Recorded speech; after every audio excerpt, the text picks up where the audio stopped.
Welcome to episode 307 of the McSoss podcast. My name is Paul McGinty. With me, as always, are Ian the Sauce Sharpley. Hello. And Matt Cassell. That's me.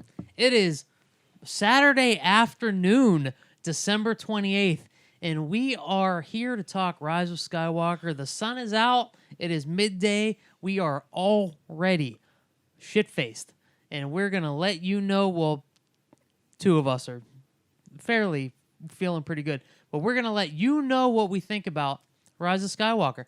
Everyone should have had plenty of time to digest this movie, see it once, see it twice, maybe 3 times. But now, you've listened to other podcasts. Now's the time to listen to the definitive take on Rise of Skywalker. But before we get into the movie, we do a short and sweet housekeeping with Ian Sharpley. Check us out on all the social medias. If you type in MCSOSS, you can find us anywhere that you'd like on Facebook, Twitter, Instagram, any place that you find that you found us before. And we are going to be there again. Check out the podcast on Stitcher Radio, Podomatic, Spotify, and Apple Podcasts, as well as Odyssey1.com. So, Thursday night, December 19th? Yeah, Matt, right? Is that the right date? Wasn't it the 20th? Or It was Thursday night, December 19th, 2019. We saw Rise of Skywalker for the first time. Since each of us individually has seen it a second time, each of us has seen it twice. And we've had a good week now to listen to some other podcasts, see some social media reviews, let ourselves stew over it. And I think now we're all in a pretty good place where we're not going to fly off the handle. Yeah, we're not like those other instant reactionary podcasts that We like to take a year to really give our definitive thoughts. Yes, yeah. We're like the where they are the quick serve McDonald's of. We're like a nice stew chili, Right. Like you gotta We're a soak it sit-down in. kind of restaurant. Absolutely, you order, you That's get your right. food. Mix hosses. Actually, I would that not is say not- that. I would not say that. Edit that out, everybody. But yeah, we honestly we do have the benefit of really sitting down and thinking about it in organizing our thoughts and not just reacting to what we saw on the screen instantly moments after we saw it for the first time. So if that's what you want from your podcast, then that's what you're going to get today. So going into Rise of Skywalker, I think Ian and I had some Last Jedi affected us at a molecular level. It changed who we were as people. It really did. Like, I know we're laughing a little bit about it, but it changed the way that I address fandom, the way that I think about things, the way that I react to stuff, and it's all connected to The Last Jedi, for better or for worse. I think, honestly, I think for better. I think I'm less insane about the things that I have great fandom for. And Star Wars is probably it was the first thing and the main thing for a lot of my years that I had great fandom for. So thank you, Last Jedi, for chilling me out, I guess. Yeah, I feel the same way. Last Jedi just chilled me out because afterwards, man, I have never wanted to go on a murder spree like I did after Last Jedi. Yeah, it sounds like you were really chilled out. But now I was so chilled out, I just wanted to kill everyone. 2 years later, I am chilled out. Now Took 2 I years, understand that this doesn't matter.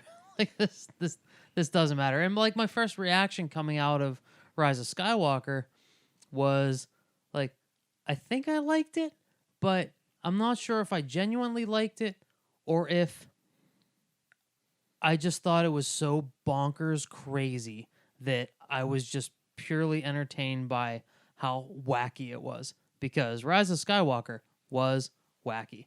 But I was disconnected from like the real like heartfelt like how I wanted this to move me at my core. Like this was a movie, this was an entertaining spectacle to me, because after Last Jedi I was like, oh, I shouldn't care about anything like this ever again. Matt, did you have a similar after The Last Jedi? I know that you had a different take on it than I think that me and Paul did.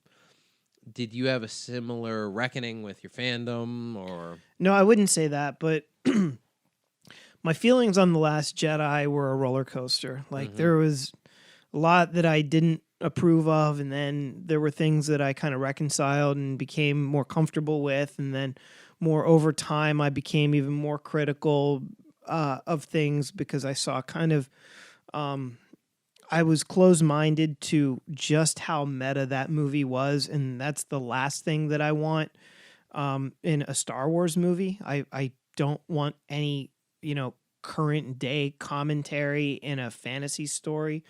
I don't want any kind of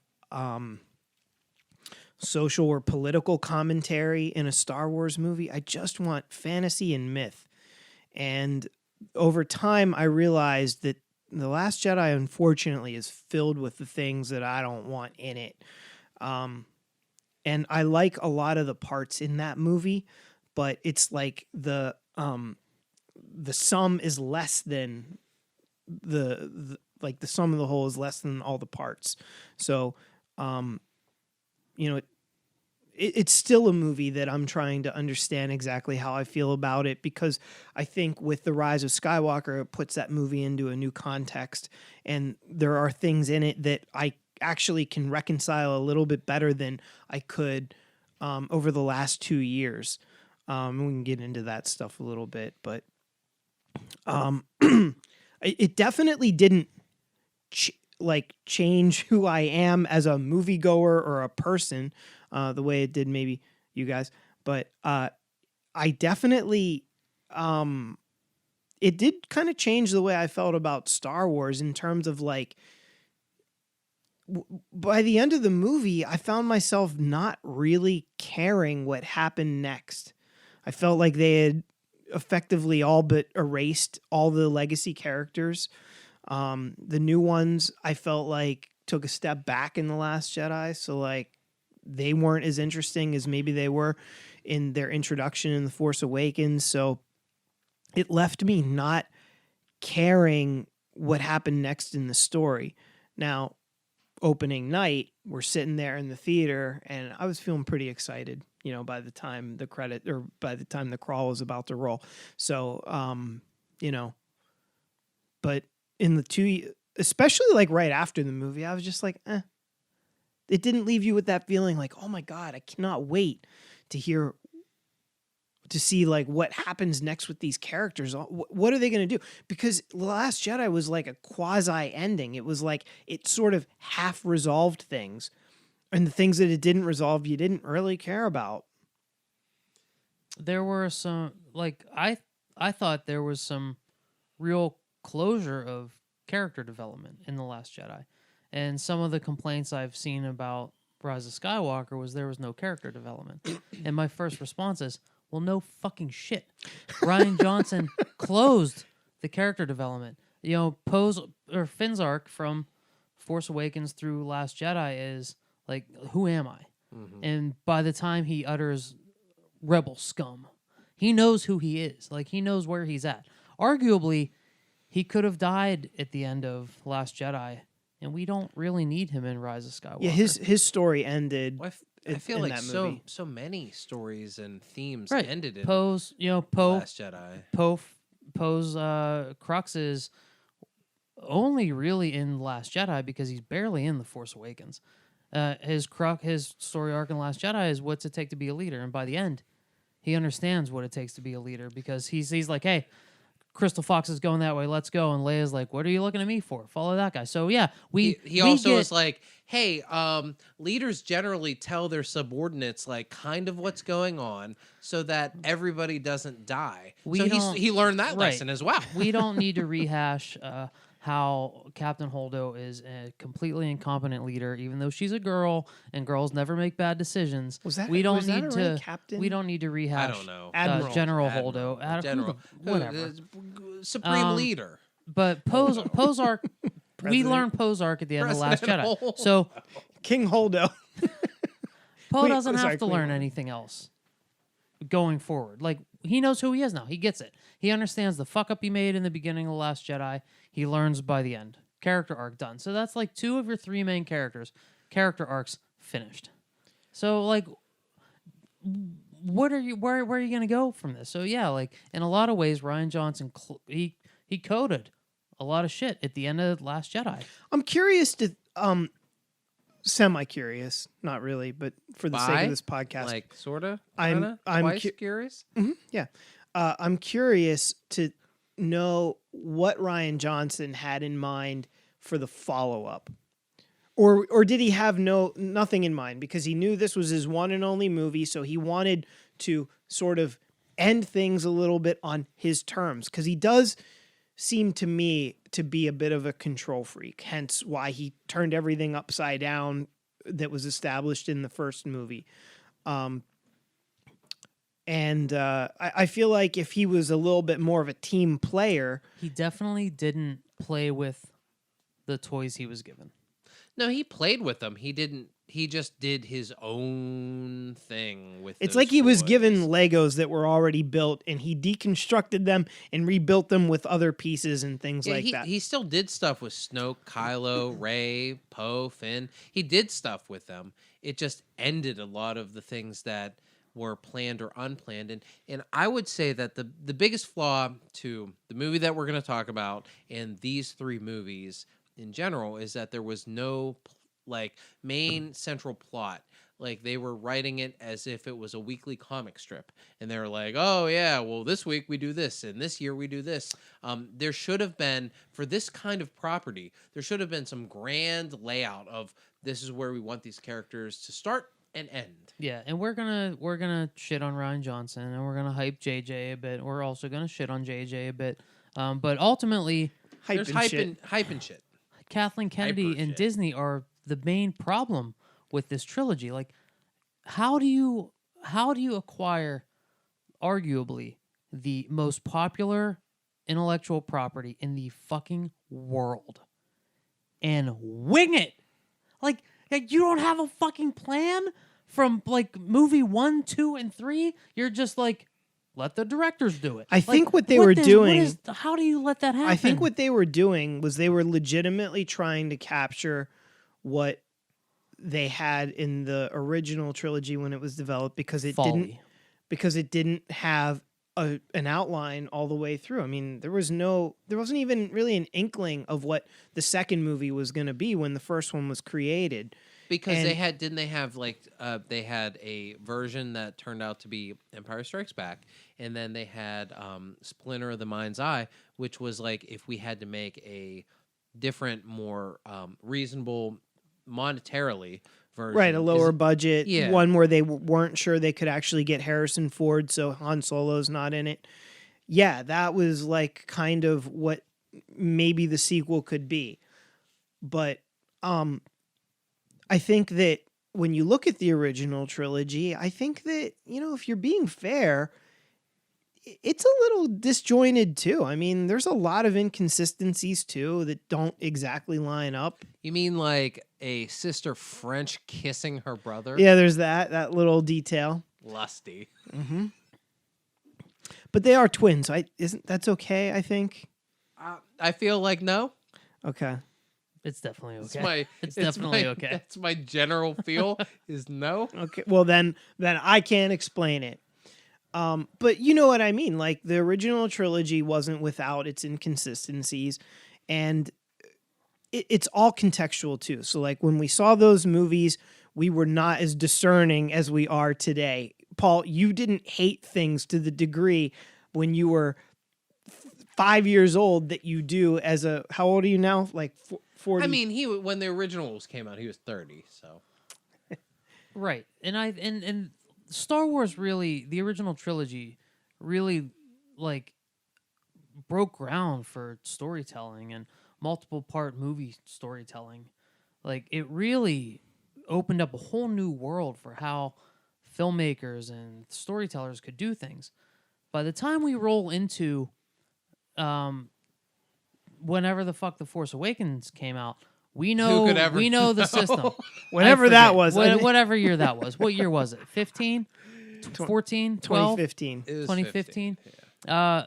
12. At this point, we should not be 2008. hedging our bets and gambling that we can put this together by a roll of the dice. Like, by this point, by the point Force Awakens came out, we had already seen enough of the meticulous construction by Kevin Feige in the Marvel universe that this is the way things are done now. We can't hand this off to directors to let them have their way with it. But did we know that yet? Because I feel like the lesson of the DC universe is, oh, we can't hand this off to directors.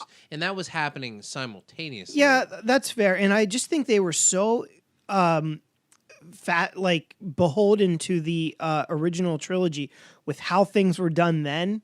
They wanted it to retain the aesthetics of the OT. They didn't want to lean into the prequels in any way. And that is a criticism that I have of the sequel trilogy, just how vaguely connected it seems to be to, the first three films of the whole saga. And I feel like well, we can get into that, but Well, wait, no, let's get into it right now. You mean the first three films as in the prequels? Or yeah, the prequels. Okay, so you feel like they're just because they lean into the world of the original trilogy, that it doesn't share anything similar to the prequels? I feel like there's not a ton. I feel like it's minimal.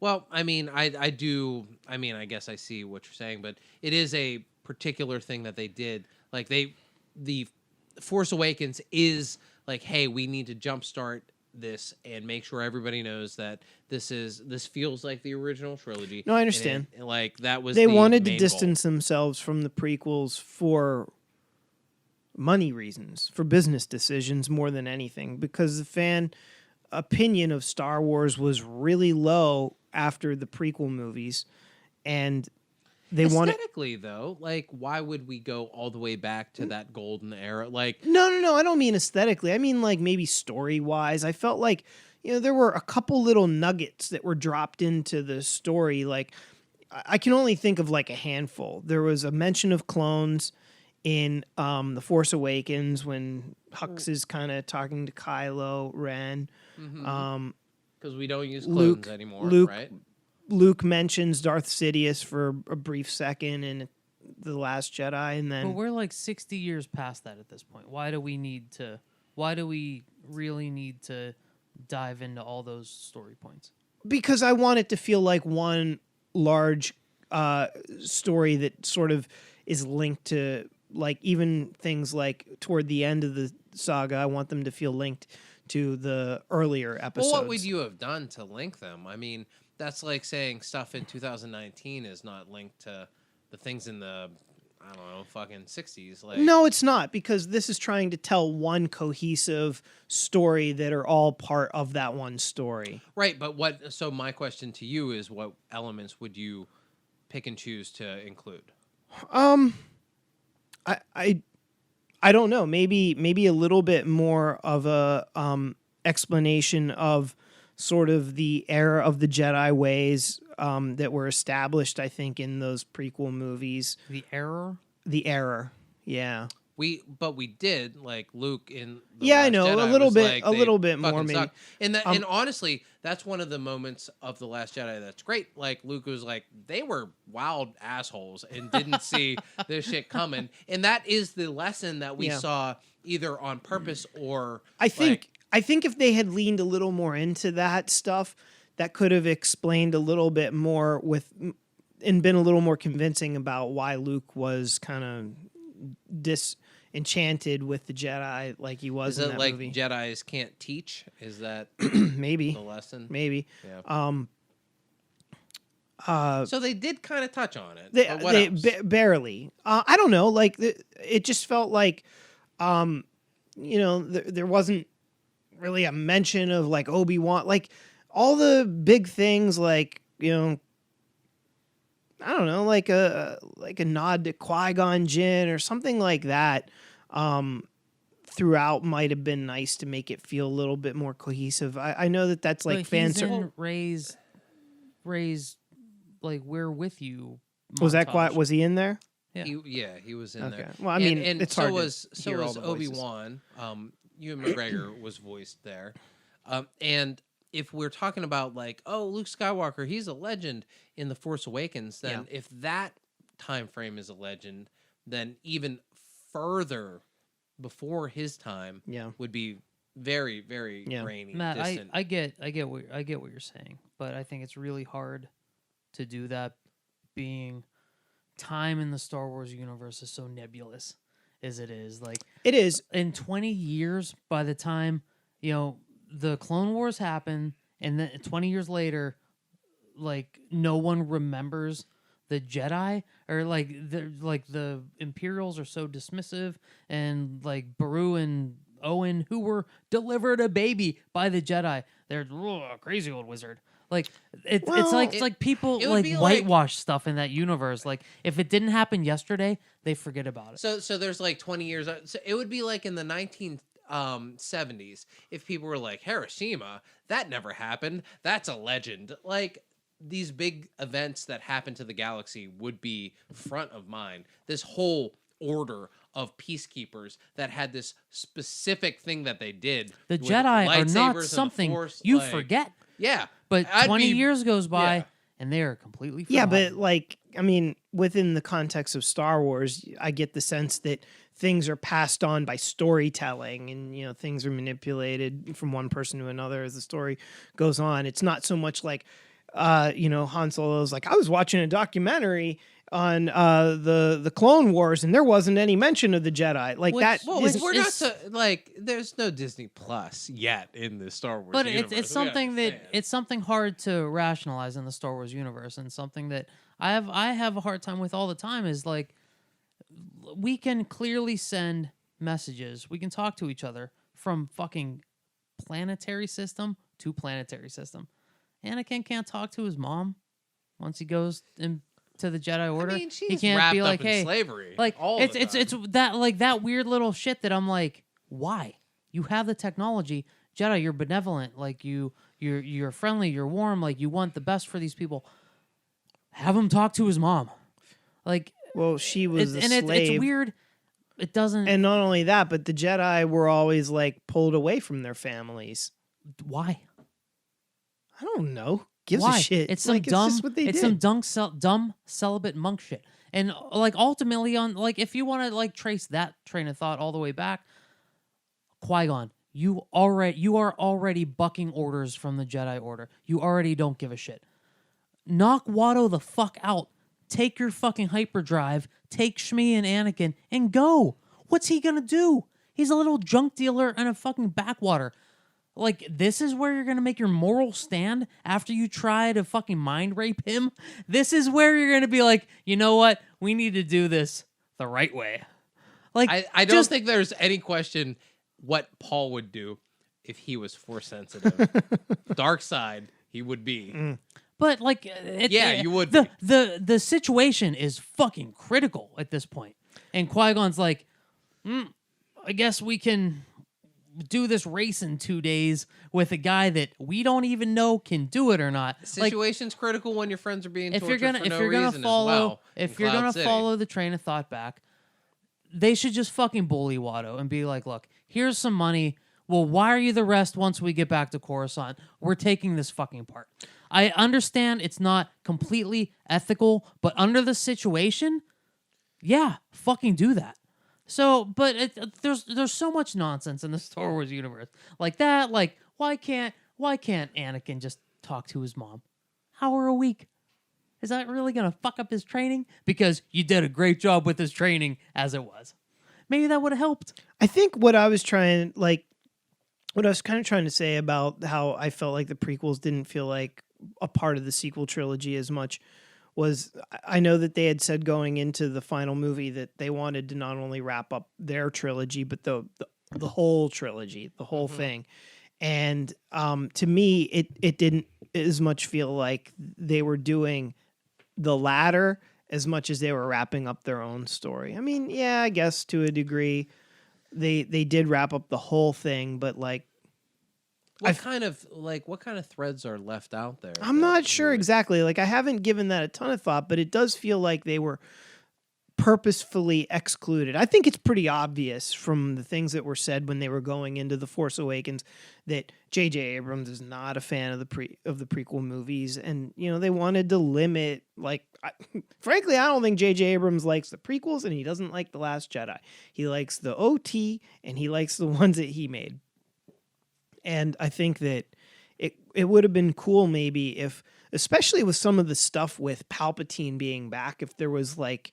That was the one callback. The pathway to the dark side consists of many things. I can't remember the exact line that many consider to be unnatural, something like that. He repeats that line. I understand what you're saying. I think maybe some Sith users of the past returning would have been fine. I know that we shoehorned Darth Maul into Solo, but he was a famous Sith user that maybe we could have seen or heard or something like that. We did get Darth Vader in there at some point. There's so little to me, Matt. There's so little avenues to go back to the prequels because all that stuff either extended into the original trilogy, or like those they were cut off, like that was the end of it, and that was the end of the story. Like I don't know, like in fairness, like I'm trying to think of ways that maybe we could have seen a old school Naboo fighter in there or something like that, but there's nothing really to like really that like up. even shit like that. That's all I want to see, just a little bit more of that. Like I think that would have been pretty cool to see one of those yellow N1 starfighters, cool, like at the end when we're seeing everybody come through, or like a whole fleet of like a whole squadron of them. Yeah, that shows up, and it's like, that's pretty cool. Like so many of the aliens that were in those movies, you don't ever see them again in these movies. Shit like some, that. Like, shit like that. Like isn't there analog Camino aliens? Go or back something? to one. Right, isn't like there a Sebulba in Mandalorian? I don't think. Or we're not talking about Mandalorian, right? But I mean, like this stuff. Did you forget the review happens. episode? It's not a fucking spoiler, but I'm pretty sure there's a Doug in the Mandalorian. So like, there are Star Wars creators making product right now that are honoring the entire legacy. Right, but that's not what we're talking about right now, though. At all. I know what we're talking about right now. So my point is, it's easy to do. It's out there. So maybe throwing in some of those prequel aliens, prequel ships, that's not a fucking big deal. It's an easy thing to do. Right. And in fairness, if it appeases I think someone like Matt, like I think put it in that there. the sequel movies actually didn't include a whole lot from the OT either. I mean, like, let's face it, they go to 2 different desert planets that look exactly like Tatooine. Totally could have been Tatooine. Just because there was a colorful parade in one and another one has, old junk on it. Like, but planet's a big place. Like, couldn't do you care that they didn't go to Tatooine? Like, is it okay that they went to, Rave Elephant Planet? Like, who gives a shit? I don't see the point. It looks like Tatooine. It feels like Tatooine. It tastes like Tatooine, but it's not Tatooine. But like, does that matter? What's the point? Why introduce it and be like, it's not the one you think it is, even though everything about it indicates that it is. Like, what's the point? I don't know. That It doesn't matter to me at all. Like, yeah, that kind of annoyed me. And that's Jakku like fucking pisses you off. It Jakku's you off. I wouldn't say it pisses me off. I thought it was pointless, just like Pisana was pointless. It looked like fucking Jakku, which looks like Tatooine. Come on, be more creative. Make it totally different. Then, here's how I've rationalized it in my brain, though. In the Star Wars galaxy, there's just a shitload of different dust ball planets. Yeah. They're all over the place. They're super common. Well, like Navarro's no different, really. It's just more like lava than sand, but it's still just Navarro? the bounty hunter planet in Mandalorian.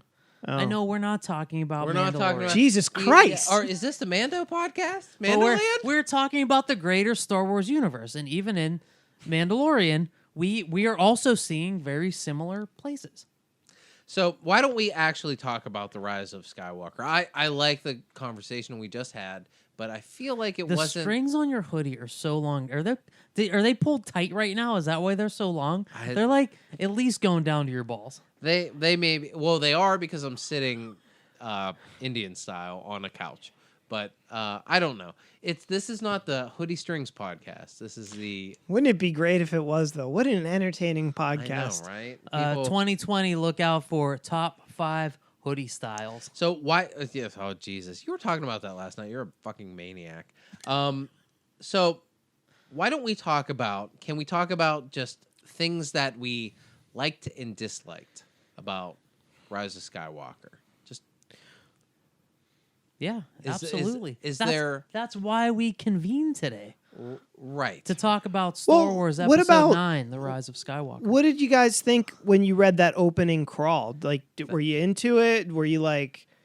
Matt, remind the audience, what did the opening crawl, what were the first words of the I think it says the dead speak. Is it the first exclamation point in all of the Star Wars crawls? No. It's not? Revenge of the Sith. Yeah, it was like, I think the first... fucking Vader. You're going to hate this.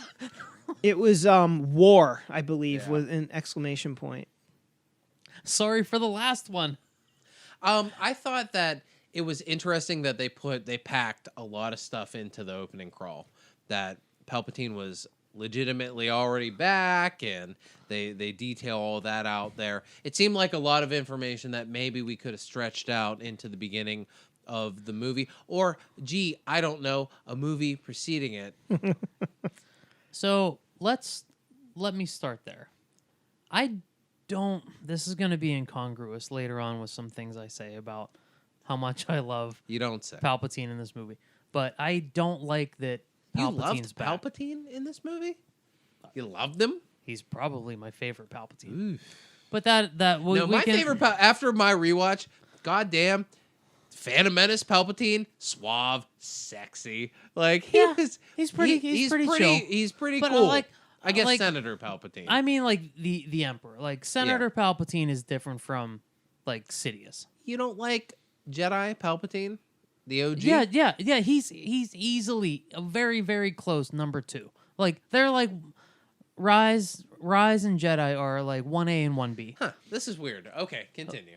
But that said, I don't like that they brought Palpatine back for this. What were they gonna do, dude? I don't know. I don't have a better answer, but I like the way that it worked in the movie. I like the themes that they used between Rey and Kylo Ren, and Palpatine was a great character to use for that. It is a continuous theme from the prequels all the way on through the sequel trilogy, even though it seems like an afterthought to include him now because he wasn't in Force Awakens or The Last Jedi. But I think that's also part and parcel with Rian Johnson being like, hey, you're bad guy? I fucking killed him. Good luck, JJ.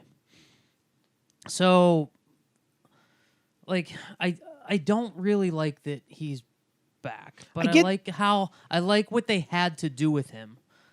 I'm very conflicted about Palpatine. I get being the in sense this movie. that Rian Johnson was going to probably not redeem Kylo Ren in the final movie, and he was going to be the supreme leader, the big bad that has to be, destroyed. That's kind of the sense that I get because he killed Snoke and there was nobody left to be the bad guy. But obviously J.J. Abrams wanted to redeem him, and you need a new bad guy. Well, were you gonna bring Darth Maul back for the last one? Maybe that would have made more sense. I don't know. Not after that's what Solo's Solo low did. numbers. Yeah. But I mean, I like that they brought back Palpatine just because they had to have a big bad, because I kind of like that they redeemed Kylo Ren. I didn't think they could do it, but they did. Matt, I felt the same way. I liked it too. And I get that, like, in Star Wars lore, in the mythology, it makes perfect sense that Palpatine's back. At the end of Return of the Jedi, Palpatine is the fucking king of the Siths. Of course he can survive the fall down the reactor shaft. Who knows what happens between the fall and the planet blowing up? There's a lot of, or the Death Star blowing up. A lot of time between. I don't even want to get into theories about that. Right. Let's just accept it as fact. Right. A lot of weird stuff. But if he doesn't survive, then clones have already been established in the Star Wars universe, and someone as meticulous as Palpatine. Who knows if that was a clone? Right. Yeah. Who knows? We don't know. There was even talk of it being a clone by Dominic Monaghan. He mentions clones and like just dark side shit. So it could be a clone body, which pulls from the Dark Empire storyline where Palpatine had all those clones of himself. So, okay, sure. And you expect Palpatine being, if you watch the original trilogy or the original prequels, he's such a meticulous planner. He's like laying out the scene for him to rule forever. Like, of course, he would either on his force powers be able to survive in a limited capacity or have clones that he can transfer his soul into. Like, he's the epitome of like the greatest dark force user ever. So like it makes complete sense that he would be back in some kind of capacity. But I wish that they would have done it in the first two movies to make this not feel like this is completely out of nowhere. Well, so much of my complaints about this movie stem from organization, poor planning, and a second act that really wasn't a second act, so we had to jam two movies into one movie. In a way, I kind of wish that they would have just flexed and been like, all right, this isn't a trilogy, this is 4 movies. And we're going to make it a 10-movie saga. Would we have been upset about that if they would have stretched it out? Say if they even would have taken the same amount of time to film, but they would have extended some of the storylines and fleshed things out and just did a movie this year and then we wrap it up next year in December. I think that would have been fine. Because the problems I had were there's so much rushing around. In the first half an hour of this film, we go to, I think, 4 or 5 different planets. In the first half an hour of any of the other Star Wars movies, we're on like maybe 2 locations. So I think it would have benefited a lot from time. I think if you're going to do that with them doing all that planet jumping, I don't necessarily think you have to add a movie to the story to justify it. You just maybe don't have them jumping around from planet to planet so abruptly to start the movie. Maybe. I just think that maybe the movie could have been handled a little bit differently. I felt like it was a convoluted movie, and it does take more than one watch to kind of grasp everything that goes down, especially in the first half of the movie. I think things kind of settle in the second half a little bit.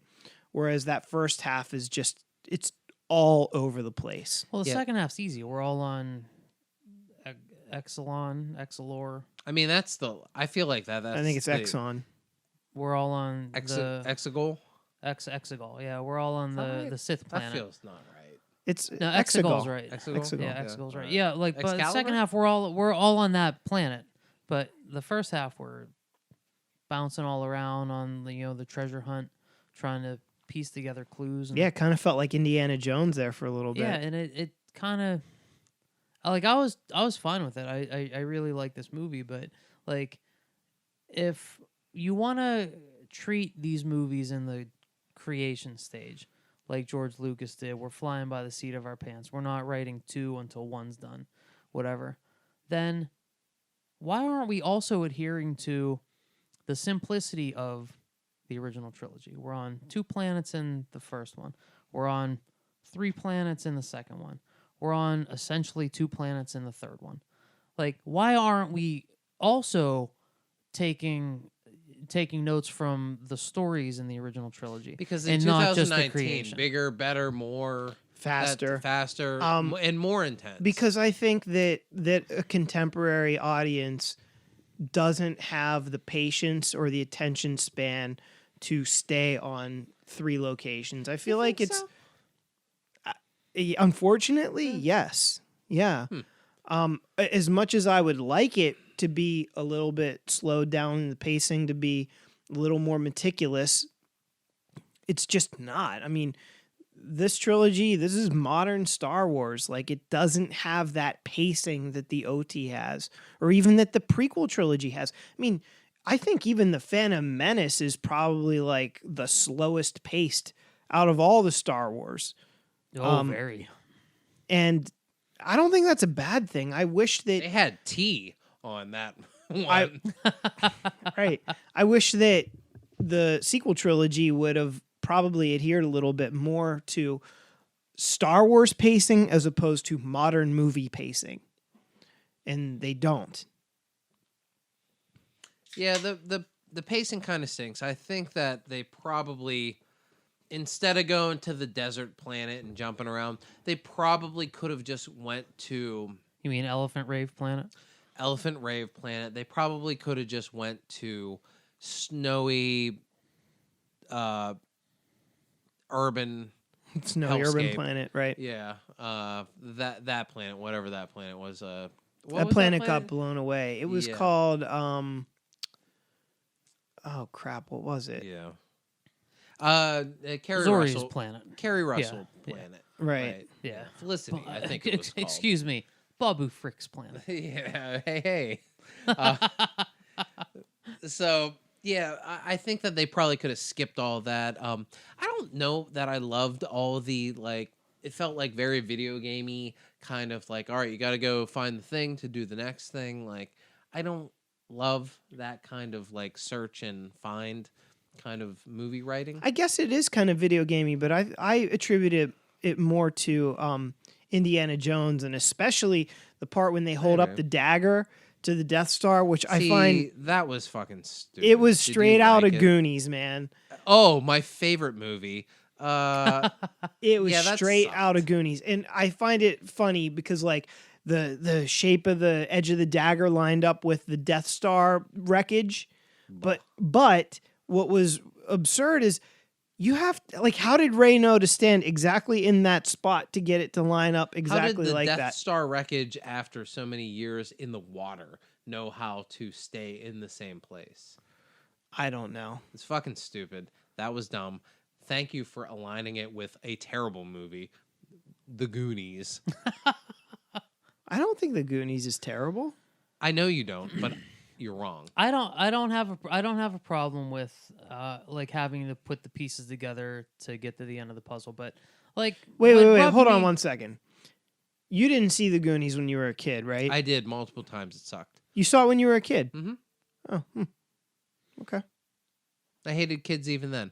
Continue, Paul. I think Goonies is fine. Like I don't feel strongly one way or the other about Goonies, but I am okay with a plot that needs some detective work. You need to get here. I don't know if it was done very well in this movie. I feel like how fucking retarded is Luke Skywalker that he couldn't figure this out when he was there. He just gave up Him and halfway through. Lando couldn't figure this out, and then these numbskulls stumble into it on accident.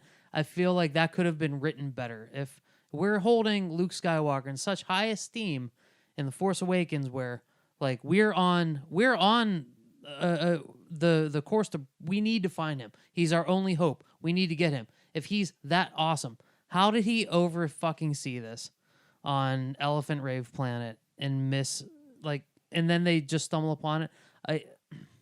He got too high on elephant juice. Like And that rung very false with me. But you know, I don't care about So were you that kind you of were still minutia hinging, anymore. Like I'm your just hopes and on dreams on. entertainment. So you were still hinging yourself on Luke Skywalker at that point. Like Oh, no, because that- of the Last Jedi. I no, was that like, didn't- well, that guy kind of that fucking didn't stinks. no, now, that so didn't, I don't care. I didn't think that until the second viewing. Okay.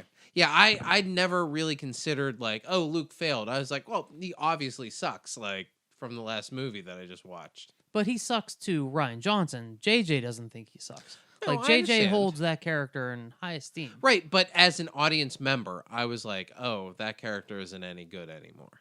Well, yeah, Unfortunately. only if we're following the movies and what the movies tell That's us. what I'm He's doing. John. I'm but following the you trajectory assume of the that movies. he was that told looking me, for like Ochi, which is what's his face's ship, when he was still like shortly after Return of the Jedi, when like he was still in his prime, and he Do still we feel screwed that this that up. was shortly after Return of the Jedi? Well, I guess it wasn't, because is Lando raving for 30 years? No, I think he went. I assumed he went back there. He hasn't been Yeah. there for a long time. But like, I mean, Ray's what? Ray's 20. So a little older than and that. so Ochi, that's his name, right? Ochi something. We'll go with He that. was there before he dropped Ray off on Jakku. Yeah. So they were looking for his ship. So what did Luke do? He just gave up? Yeah, I think he just couldn't find any. He dipped. I don't know. This is I don't it's know. a dead lead, and they left. But they didn't. But have, Lando stayed. I don't think he stayed. I think Lando bounces around. Like, I don't think Why he's would ever. he be specifically there then, though? That seems weird. That seems stupid, actually. I don't know. See, a lot of, like I said, Plot holes. very I convoluted. just fell through one that I didn't anticipate. I don't know. Pitfall. Right. So is that one of your main takeaways? Maybe he did stay. Plot holes, Matt? I mean, I haven't really even tried to figure out what all the plot holes are, because I feel like even if it makes sense, it's still confusing, and it shouldn't be confusing, right? Like Star Wars that's the last thing Star Wars needs to be, is confusing. It's cool that it can inspire thought or maybe like theories and things like that, but it shouldn't confuse you to the point where like you're not exactly following the story as it's laid out. And that's what I feel like I struggled with. Even after 2 viewings, I feel like it's going to take a few more viewings to fully grasp all the details and kind of connect the dots. So that was my takeaway, that the movie is convoluted. That was my immediate takeaway, and I still feel that way. Are there a lot of stuff like lost threads, pacing, which is it fair for me to blame the fact that The Last Jedi did not in for good or for ill, whatever Rian Johnson did, he didn't follow through. Like, the reason why the prequels in the original trilogy have a through line is because the same person was guiding the helm of each one of those. This sequel trilogy doesn't have the... That's Kathleen Kennedy. but she's not, like, she's just kind of like, yeah, it looks like the ship's going the right way. Like, Kathleen Kennedy and Bob Iger are the ones that are directing this they're ship. But they're not, though. Like, or maybe, okay, like, if we're going to say that, then they're totally to blame. But the director, I always feel, is the one that has the reins of the ship, right? Yep. So JJ was like, here are all these things that you could do. Rian Johnson is like, great, I'm going to shut all the past down. And then JJ has to pick it all back up from the beginning again. Like, is it fair for me to blame the problems of this movie on The Last Jedi? Somewhat, yeah. Yeah. Okay. Yeah. I hate the, like, so are there any other, like, things that we liked? Not to go in I don't want to go totally negative because I feel like that's our natural bend. So what are some things that we did like about this film? That we did like? Yes, did. Well, I'll tell you my favorite part. It was the part when Han Solo shows up. I thought that part was very unexpected, but it somehow made his sacrifice at the end of The Force Awakens make sense. And actually, because it always felt like, well, his death was pointless. He went out there and he was going to try to save his son, and it didn't work, and he was murdered, and that's it. No more Han Solo. Do you feel that's pointless, or is that's somebody trying? Like, he tried. That's a human thing to do. He did, but you he didn't. Try, and sometimes you fucking fail. Right. In the moment, it was pointless. But the and lingering effects in Kylo's mind. I don't think it was brought ever. It to, I don't ever think it was home. pointless. I think that sometimes you fail, and he didn't win there, and he failed, and that's a human moment. No, it is, but it's Han Solo, so you want Han Solo to maybe go out more like a hero, actually saving his friends or his family or something, and instead he died a failure. But then, retroactively, it turns out he didn't die a failure, because even to the last second of his life, he died loving his son, even though his son murdered him.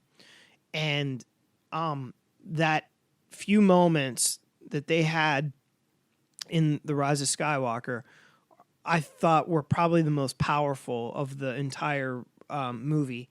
And then when Kylo he says the line, the same line that he said in the Force Awakens, I know what I have to do, but I don't know if I have the strength to do it. And Han says, "You do have the strength." Yeah, and he's like, "Dad," and he's yes, like, "I know."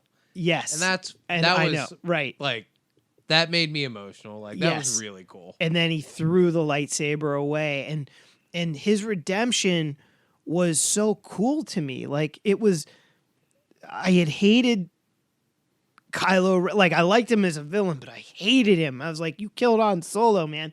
Like I can't wait till Luke chops your head off in the next movie." That was like how I felt after the Force Awakens.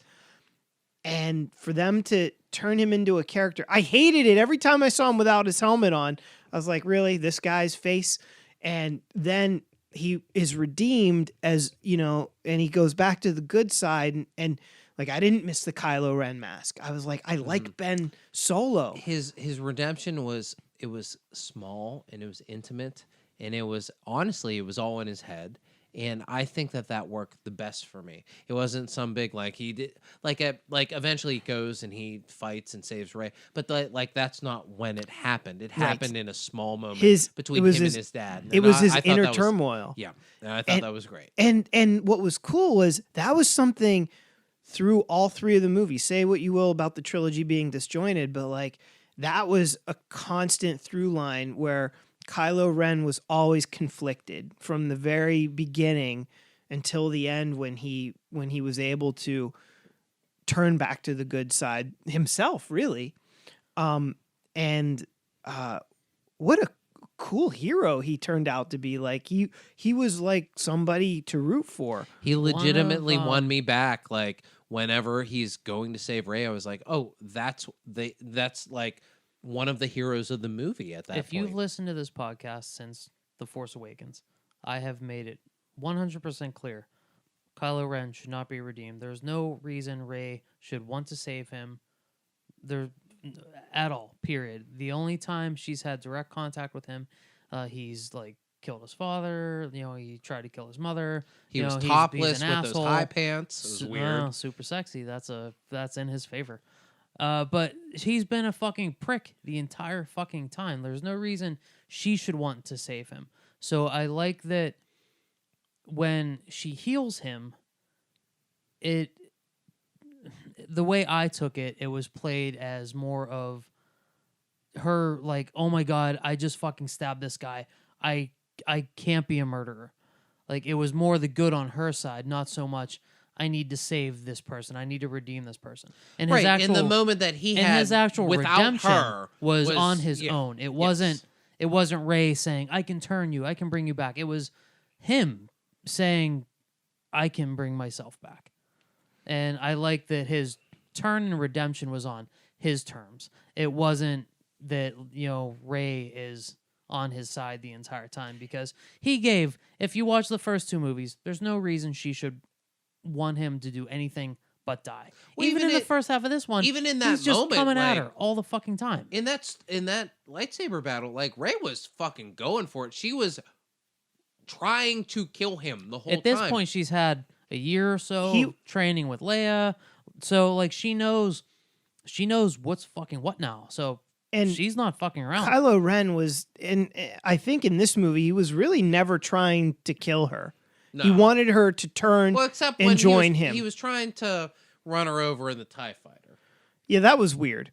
What's your end game? So, say you actually do what you're thinking. You're going to smash her on your windshield. Right. Is that what you want? Right. That was a little That's bit weird. kind of dumb. I hated. By the way, I hated the slow motion and the superhero landing.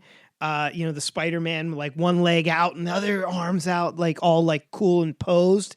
Like the way that she looks at the TIE fighter and she like does that dramatic turn and like freezes for a second. She waits. And she then waits starts till running. it's in range for her to start It's just running. it's so marvelly and it's like so what do we think about like when like taking it out of that whenever she's like launching herself on the end the moon of Endor, right? Whenever that fight's happening and she's like doing those like gigantic backflips, do we like that or do we hate that? I like it. I was fine with it. I thought that was okay as well. I think it's cool that whenever the trailers for this came out, everyone was like, "Oh, that doesn't really happen." Look at the wires in 3PO's head. He's not really saying that at this point. That happens somewhere else. And everyone's like, "Oh, that's just Rey training. That's like Finn flying one of those things, and it's just training." And all of the shit that the internet thought was fake was real. It actually happened the way the trailers presented it. But yeah, all the fighting. So I did the complete Star Wars rewatch before Rise of Skywalker, episode 1 through 8, including Rogue One and Solo. And something that I never picked up on in The Last Jedi was that they don't use Force powers. 2.5 movies at that point. Rey and Kylo Ren have been presented as exemplary Force users. Some would say without any training. But in that throne room fight with Snoke's Red Guards, no Force powers. And I was like, oh my God. Not only is there's no lightsaber on lightsaber action, but they don't use the Force in this fight at all. And I thought that was a big misstep on Rian Johnson's part. Like, you have superpowers at your fingertips. Like, use them. So I loved in this movie that in every fight they had, we saw them use the Force. I love when the water's crashing around them, they're on the Death Star remains, and he swings at her and she like holds the lightsaber back with her hand, and then he does the same thing. I love the big Force jumps because at this point we already know Kylo Ren had been training with Luke Skywalker and with Snoke. We know how good he is. And now we get some context for Rey.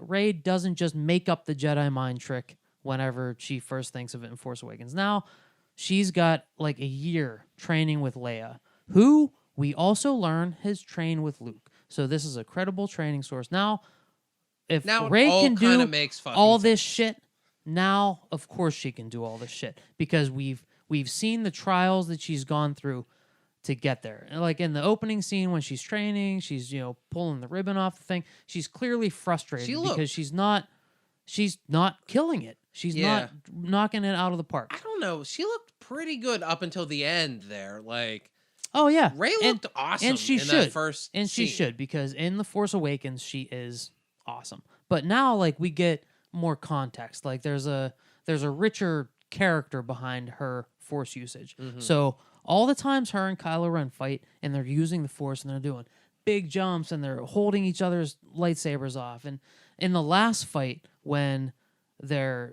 she like crushes a guard's head in her hand and like he's pushing the Knights of Ren off, like we see this huge Force usage. It's not just a sword fight like it was in The Last Jedi in the throne room scene. It's big Force powers. It is. We are using all of our tools at our disposal, and everyone, like you even said, oh, the Knights of Ren are pointless. They fucking suck. Kylo Ren wiped his ass with them. Well, yeah, I no never fucking said shit. any of those things. This guy is an exemplary Force user. He has been trained.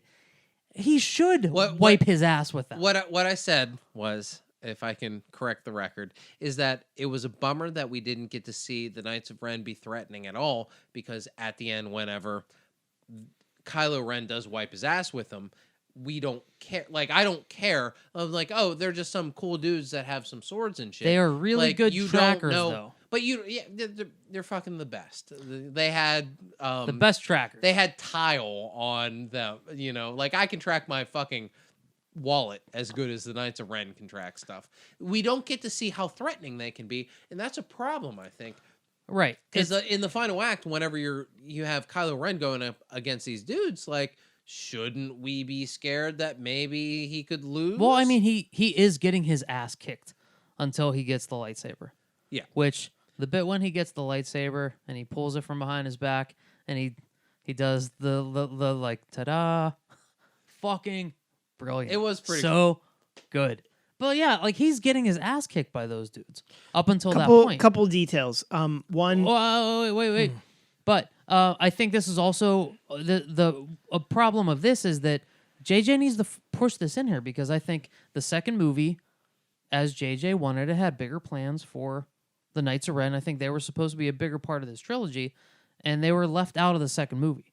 So maybe what we learned from them just never came around. So now I think JJ stuffed as much shit into this movie as he could because he knew this was his last go around. And I think just having the Knights of Ren in there, whether they met your satisfaction or not, were part of JJ just cramming the shit full of what he wanted. A 5-minute scene with them wiping out some rebels would have done the trick. You know what I mean? But we right, don't like get in to the see very them do it. beginning, if that wasn't just Kylo Ren killing all those people as he's getting the Wayfinder, if that was the Knights of Ren right there, God, that would have been cool. awesome. Yeah, JJ, what a dummy. Or even if the Why like didn't the, he talk to us before he made this movie? Come on, JJ. or even if the Knights of Ren are tracking the rebels down to their base or something like that, and we actually get to see them kill that alien that they bring the head of, Oh, that would have been cool to see. You just have to see the stakes. You have to see what you're up against, Right. And we didn't really get to see that. So at the end, At I'm all, like, right. of course he fucking wipes the floor with these dudes. Matt, you were going to say?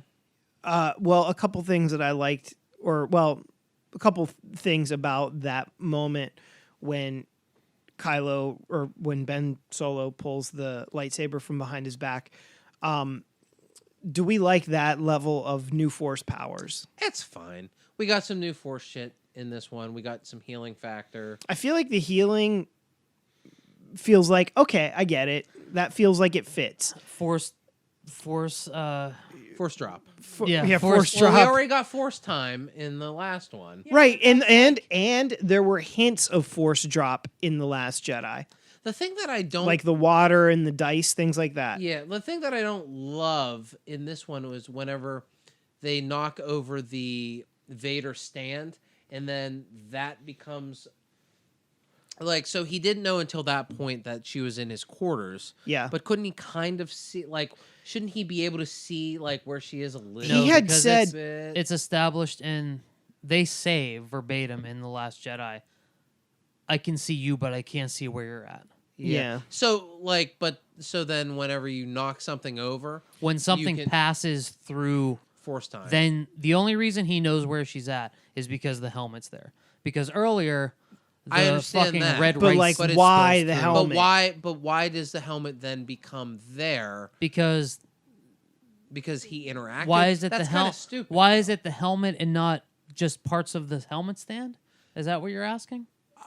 Or anything like, Or what any if- of the what if surroundings. any of the surroundings. But got earlier in the knocked fight, over. the red rice from Zori's planet Yeah. spilled into her surroundings.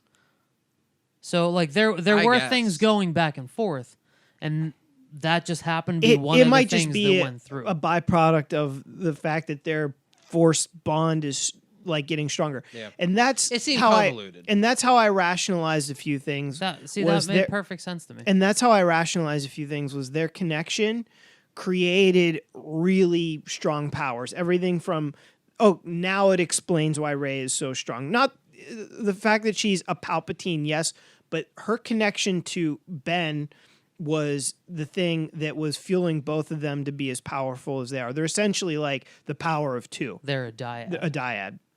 So there was that. And I think also as their bond became stronger, weird shit was happening, like things from their environment now were falling into the other, and then, here, let me lend you this lightsaber through Force time, or through Force drop. drop. And I feel like she couldn't do that to like Luke, for example, because they don't have the dyad. Right. It's something that those two specifically shared. So this isn't a new force power. Like, let's say they make another Star Wars movie. This isn't something that you're going to see all the Jedi being able to do because they're not linked the I way think- that these I two think- And characters that's are. fine. As cool as it was, I think Force Drop is weird and kind of circumvents the science of what the Force is. The I don't midichlorians, yeah. But I I don't don't- think I you don't should think be that- able to move solid objects from one place to another like that. Like, I think it's more spiritual.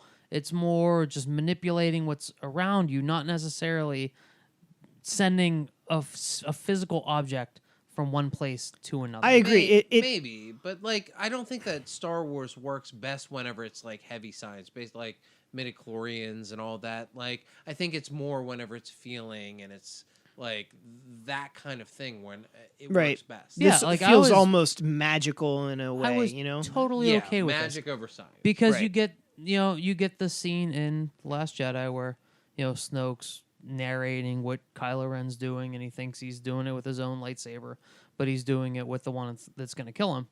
And we get a mirror of that when the Emperor's talking to Rey. You're gonna hold the saber up, you're gonna ignite it, and then she drops it to Kylo Ren. Like, I thought that worked fucking great, and like fantasy movie wise, fucking awesome. Like, I really like this movie. I really loved Force Drop in this movie.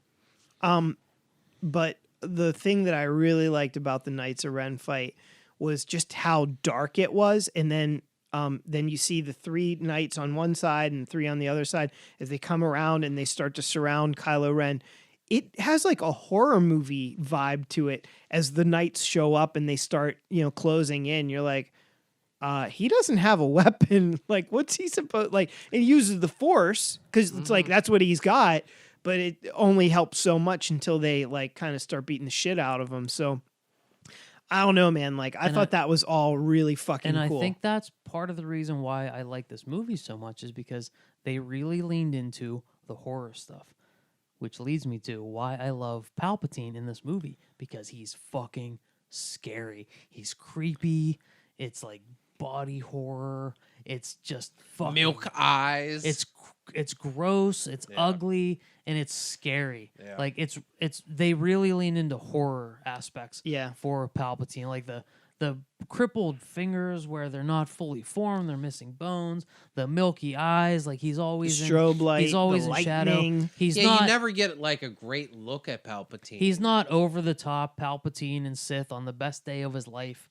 Like he's just Oh, he's pretty over the fucking top, dude. scary, and like he's being carried around by that like mechanical arm through that room, and oh my god, the horror aspects just scratched every itch that I ever could have wanted for Palpatine. Do we because he was think that really the- fucking scary in this. Do we think that the Snokes in a bottle were a fuck you to Ryan Johnson, where it's like, yeah, there are a bunch of these guys. Who could ever give a shit if? No, you I killed think one? there were two fuck you Ryan Johnson moments. I thought the Snokes in the bottle were the first of like, yeah, you killed this guy, but he didn't matter because I brought the other guy back. I don't know if I saw it so much as if Ryan Johnson had created Snoke, then yes, that would have been a fuck you. But he killed him as the big bad and sabotaged likely the plans of the trilogy, right? I think so, but I'm not so sure that was such a fuck you, because I think based on the trajectory of the story, if you were going to redeem Ben, you still needed a new bad guy. So who are we Really? going to do? Yeah. If Ben stays evil, like I think Ryan Johnson probably would have gone with, then you don't need another bad guy. That's your new big bad. Was Ryan Johnson ever slated to be the director of the third one? He 'Cause was- I thought Colin Trevorrow was slated. Correct, he was. Now, Colin Trevorrow has said recently, like, he thought that was a really cool idea by J.J. Abrams to actually bring in the Emperor into the story. He's like, I hadn't thought of that, but that was really cool. I know that when they were making The Last Jedi in the months or even weeks before it released, Ryan Johnson he had a lot of like good positive buzz to him. A lot of people were like really hoping that he was going to be the guy that directs episode 9, because if you remember at the time, people were crapping on J.J. Abrams because The Force Awakens was completely derivative of A New Hope, and he played it safe in every which way possible. Were people crapping on it, or were people chafing at it? Like, I think there's a difference between the two. What does that mean, chafing at it? Chafing is like, I wish it was a little bit different, as opposed to, I didn't like it because it was absolutely the same as the latter. I think people were shitting on him. See, I don't remember it like that. I think that people were like, I really liked it, but it kind of was the same as A New Hope. I feel like that's how it started, and then it became more and more toxic. That's interesting. I'm pretty sure, because everybody loved Rian Johnson at the time before they had seen The Last Jedi. They're like, oh man, great. Really hope this is the guy, because people were digging the trailers and everything. It felt like he was, like the guy. Although us three, I have to give us credit. We saw the trailer for The Last Jedi and we were unfazed. We were like not moved by it. There is video evidence of our unfazability. That's right. Our statuesque reaction. But Paul, getting back to your point about how this movie leaned into like horror elements, I agree. I had heard a friend of mine said that he felt like they did the strobe effect on Palpatine because he looked so bad. Like the makeup was so terrible and they were trying to hide it. I was like, yeah, man, because fucking Disney doesn't have the money to hire the best special effects and makeup people. Who said this? A friend of mine. Hey, friend of mine, get the fuck out of here. They would have made it fucking awesome. Calm the fuck down. It was a particular choice. Well, I agree. I thought that Thank you, Ian. Couldn't have said it better myself. I felt like they did it because it looked kind of cool and spooky. Absolutely. That's why they did it. What else did we like in this movie? I love Babu Frick. He made me laugh out loud both times. Both Babu times he Frick gave was his funny. signature, hey, hey.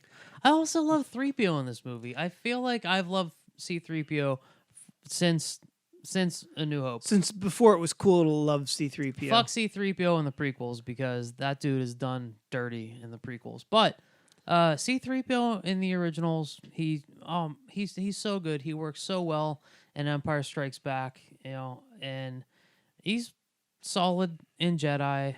He's left behind in Force Awakens and Last Jedi, but like he really gets some solid screen time in this one, and they use him very well. I like the emotional beats, albeit fake. We don't really lose 3PO in this movie, but which I think we should have. I think we should have lost 3PO. I think we should have lost Chewbacca. I really do.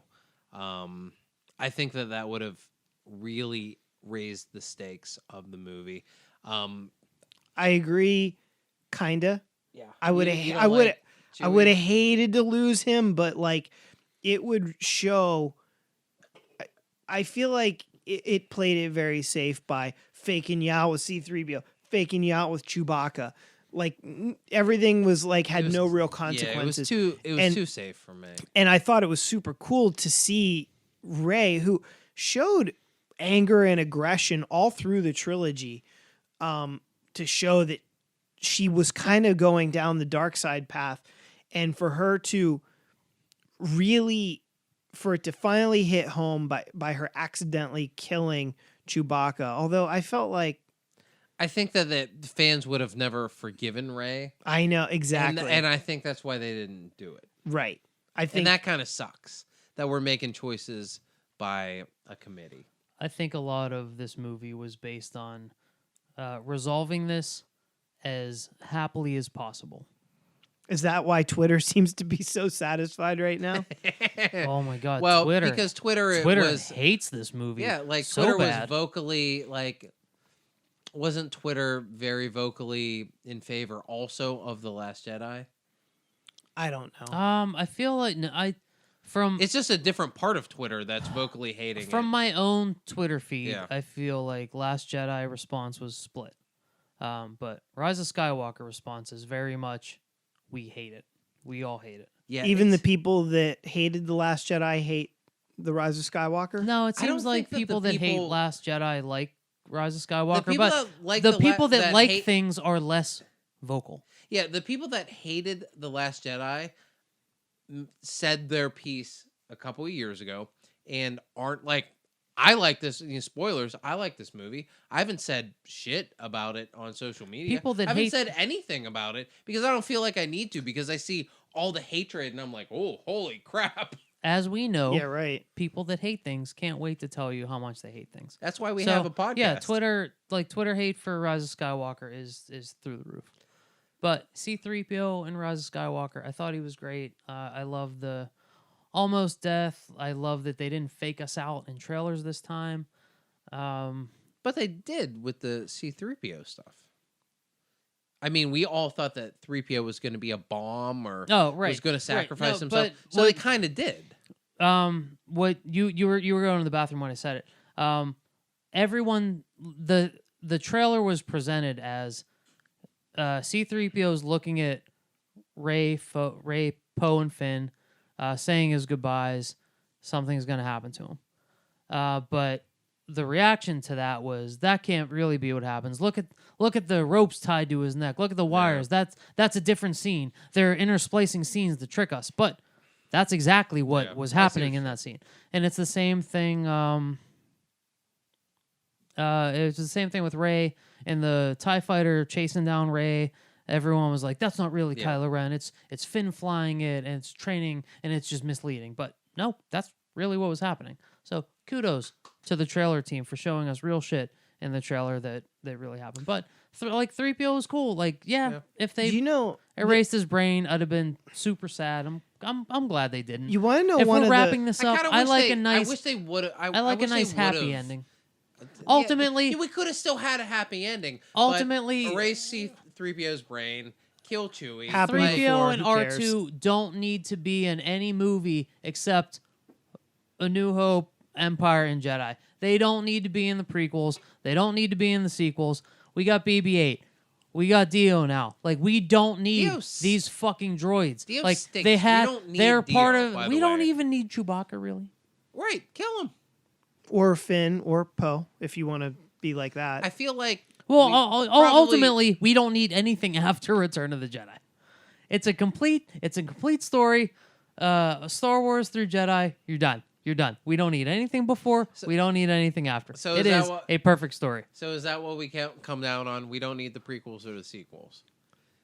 Yeah, That's where you come down. That's where that's what I've been preaching for fucking years. Even though I like this movie very much. Yeah, I really like that. I like that we instantly got the team back together and we got to see them interact with Yeah, each there That's other. were one of the quality things I love the dynamics. most about this. I love seeing these three together, Yeah. seeing them interact. Like, this is our fucking cast. These are the main fucking characters of this story. And they're all doing different things. At least in Empire, when Luke goes off to Dagobah, we get, Han, Chewie, and Leia, and everyone else together. We had Like, a bunch of scenes with them at the beginning of that movie together, and like touching, like, oh no, one of us almost died, and we had adventures but together in the last in movie. the Last Jedi, like, no one's together. Yeah. But in this one, we really get to the first time we get to see Poe and Finn, or Poe and Rey do some shit. Like, we get to see everyone together, and I think it works really well. I'm glad they put everyone together so much in this movie. Yeah, I really like that about It doesn't this make film. up for completely missing out on having one last scene with Carrie Fisher, Mark Hamill, and Harrison Ford, but it makes up for not having these new characters together in this trilogy. It helps. I thought they worked great. I thought they were awesome. I wish to God Dennis Lawson would have signed up for The Force Awakens, because I think he'd have gotten more screen time than one brief. From what I scene understand, in the gunner seat. He didn't Right. even want to do this. Like, they dropped the Brinks truck on him and gave him a lot of galactic credits to be able to. I would have Just- preferred to see him piloting an X-wing instead of in the gunner seat of the Falcon. Me too. Yeah. But Me I too. think they needed to, like, what they wanted to do was not have a helmet on him, so he was recognizable. I Yeah, think that's the thinking behind it. I think the biggest problem I had with this movie was like Let's get into it. The weird. Wait, I got more shit I liked. Oh yeah. Okay. Let's keep going. Yeah. I liked that R2D2 was a little bit back in this movie, and he did a little bit. I liked that he was the droid in Poe's X-wing. Although sort of makes sense. Maybe that should have been BB-8. It probably should have been. That's his droid. Right, I don't it's know his how droid. He became Rey's droid. I don't know. It's like I could see. It's like when Poe can't, when he goes out of town and she needs to watch his droid for the weekend or something. Okay, that makes sense. But But she keeps getting herself and Poe's droid in precarious situations. I wasn't exactly sure who true. owns the Millennium Falcon anymore as well. Like, whose fucking craft is that? does Lando reclaim it? Like, is it Lando's? Like Ray fluid and Lando flew it in the last uh, battle, Yeah, like whose and ship Poe is was that? flying it all over the place. Yeah. And he was beating the shit out of it. I kind of wish it would have been Ray's ship. Like that would have been fine for me. Like because Han Solo wanted to sort of like have her join him, and I felt like that was a natural like passing of the ship. Yeah. Like I don't know. To me that would have made more sense, but I get. So is the fastest ship in the fleet supposed to be grounded during that last battle then? If Rey can't fly it, I guess we're just gonna leave it there.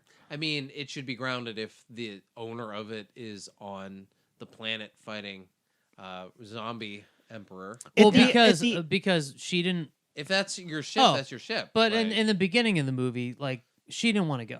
Like it's alluded to in the dialogue that Poe and Finn are like, well, Poe especially is like, where the fuck are you at? We need you, and you're just gonna fucking sit here and train. So Poe, I'm sure, being the asshole that he is, as warded by Admiral Holdo, he's like, well, I'm taking your ship then. If you're just gonna be a pussy and sit here and train, I'm just gonna take your ship and we're gonna go do this mission and get it done. maybe I just like from the original trilogy and every other movie, like everybody's got their own ship. You know what I mean? Like even Obi-Wan has that weird ship. At the end of in the second film, doesn't it? In that like Clones, doesn't he the have weird like a ship? pointy A-wing thing. Yeah. Like kind of like a TIE fighter A-wing thing. yeah, like everybody has their own ship. Well, listen, at the end of this movie, when she goes to Tatooine, do we see her? Yeah, In the Falcon? Yeah, she goes there in the Falcon. Okay. So there you go. Assuming, but we assume like Because Chewie it's a and big deal in R2 are Jedi on the ship. whenever Han Solo is like, no, take the ship to Lando. Like that's a big deal because that's your fucking car. And it's just weird that everybody's like, oh, Poe has it, oh, Lando has it. It just, I don't Because it's Han's weird. dead, so it's like when your parents die. What are you gonna do with all their shit? Do you, Borrow. Half of it's gonna go in the trash. I guess that then like I don't think Matt's that just ship- gonna be driving my dad's car. What's and, gonna happen? That's What's a gonna stupid happen analogy, Paul. to tons of it isn't. What's gonna happen to tons of millennials pop figures when they die and their kids are like, Who knows? what am I We're gonna do be with this shit? Very, very dead by that point. Right, The Earth right. will be burned up, so nobody knows. The Earth is gonna be buried. Yeah, but in dude, pop figure let's- trash. A pop heaps. figure isn't your fucking car. It's not your asshole. Millennium Falcon. It's not your car. Think of it like that. Did those pops make the Kessel Run in less than 12 parsecs? My point is, 12 when you pop die, 12? Is it? no one cares what happens to your shit. It's just something That's not that his point. someone else has to deal with. That's not his point. That's my point. Really dumb though, because But that's what happens. you then Right, but pass there's that- value on. We're talking about the Millennium Falcon. It's who's- not garbage. Right, idiot. it's not trash that somebody's going to throw away. Who gets it? Who gets the thing of value? Who's getting the good china, Paul? Who's getting the house? Somebody dies. There's a house involved. And it's a good house, the fastest house. Does somebody get the fucking house, Paul, or do we just Throw it away. throw it away? No, 'Cause it's you don't demolish trash. it. You don't throw away the valuable things, but The Millennium there's- Falcon's valuable. I understand the Millennium Falcon is valuable.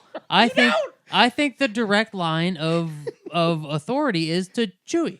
Chewie gets it. Chewie gets the Millennium Falcon, but Chewie clearly doesn't because.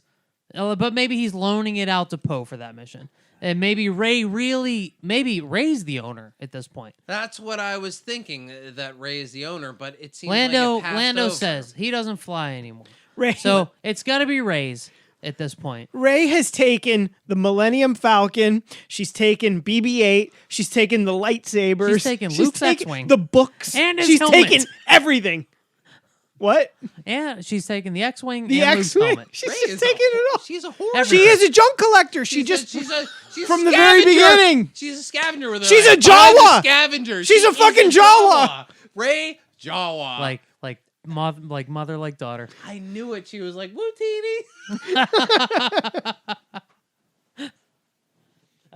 Were you guys happy with Lando in this movie? Yeah, I he was mean, fine. Billy D's only got so many moves. One of them is sitting down. The other one is sitting down. I was happy with Lando. I love the big scene at the end. Like I thought the Last Order fleet was kind of suspect. I didn't really understand how the logistics of that worked, how they can we built talk it, who about was the manning Last Order those. fleet? Was just the main ship the one that had crew on it, and they were Don't they all controlling have the crew other on it? ones? All the ships had crew, right? Or I no? think only the command ship had a crew, and the other and the ones rest were being were remotely remote controlled. controlled. Right. Really? That's I think that's the best rationalization we've got. So It's where did bizarre. The Last Order fleet. It's so bizarre. Last Order fleet comes out of the water. Sure. or ice or something out of the ground. Were They're like the- resurrected like zombies. So wouldn't it make more sense if it was zombie crew? Maybe, but maybe those are actual first order people that are the crew of this. Transferred. They transferred. I don't know, dude. Oh shit, it man! I takes gotta go all the way out to the unknown rim. Shit. Right, they were transferred, and they're like, we got these fancy new uniforms with red accents. Were really cool. They looked awesome. Red accents. No, like little pocket deal. Shit. So, yeah, because like they couldn't have been just, like how many people How have long to were crew they a Star waiting Destroyer? there, though? Exactly. How many people have to crew a Star Destroyer? A lot. Let's say 1,000. Yeah. Okay, 1,000 people, 1,000 people. are living on a Star Destroyer underground until the Emperor decides I'm gonna raise it up because I just talked to Kylo Ren. It's gotta be the other ones have to be remote controlled. But They've even got the it. ones that aren't, Let's park that and talk about the lead ship that has 1,000 people on it. For how many years? I'm gonna those people say are like dying on that ship. I'm gonna- having babies on that ship. right? I'm gonna say It's only been, those are first order people that are now final order people. yeah. It's only been 30 years. That's a long time. That's To a live long on time. a Star Destroyer. But a Star Destroyer is like a living city. It's like the fucking Enterprise. You can live on that ship there for fucking ever. Like they've got facilities, they've got bedrooms, they've got restaurants. Yeah, But like they It's were like the also Spaceball ship. They were also underwater for the whole time too.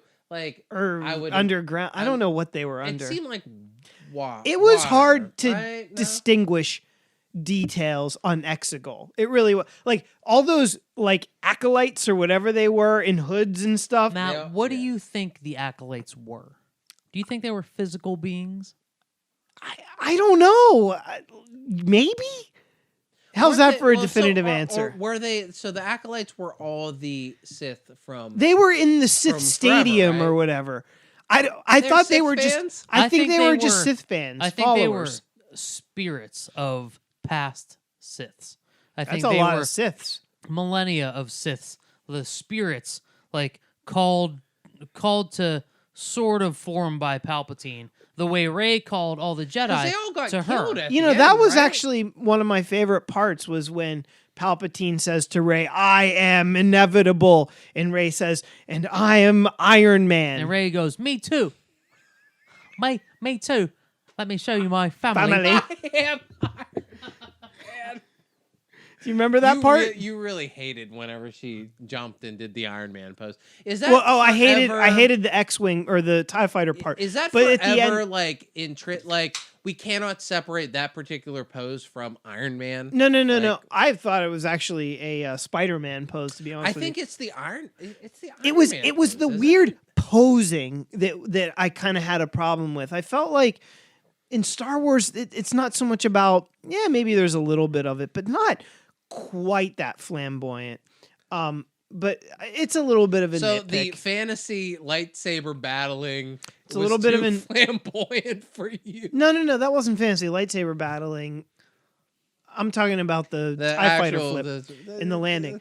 But what I'm referring to with the quote, that was at the end when Palpatine's like, "I'm all the Sith and I'm all the Jedi." It's a pissing match, but it totally like. Did you guys not immediately think of the Iron Man? Like, and I'm Iron Man, and he snapped his fingers. No, did you not. know what? That's funny. I didn't think of that at all. Oh my God, that's exactly what until you walked it through and just explained it right now. I was like, what are you talking about? What I thought yeah. of when I saw it, I was like, ugh, she's gonna say she's all the Jedi. And Yep. then she goes, "I'm all the Jedi." And then I was like, "Oh, that worked pretty well." I was wrong. That worked pretty good. The one-to-one that I got was whenever all of the fleet comes out and we're at our lowest point and Poe's like, "Shit, I should just probably crash my X-Wing into part of this city here." and Lando's like, "On your left," and like everybody's out there. Okay. That was the one-to-one from in the Avengers movies. That I guess it caught. is the same thing, huh? It absolutely is. Because I was liked thinking it though. Ian, I got a little emotional. I was like, "Oh, cool." I thought it was cool. hey. You know, I was thinking about actually going and rewatching The Rise of Skywalker tonight, but I think I'll just watch Endgame instead. Be Same cheaper. thing. Yeah, Same thing. it's a difference. Would you have time travel is They one have thing. the same landing poses, and they also have the on your left sequence. Would you be interested in time travel if that's how we got through some of this? If the Emperor was like, "I time traveled when I fell through," I would have the thrown up core." my popcorn all over That my would have brother. been amazing. I would have loved that. No, I wouldn't have. I would have loved you throwing up your popcorn. I wouldn't have loved if they introduced time travel in Star Wars. That would have been rough. I don't think I would like that. Well, they did in Rebels. Oh no!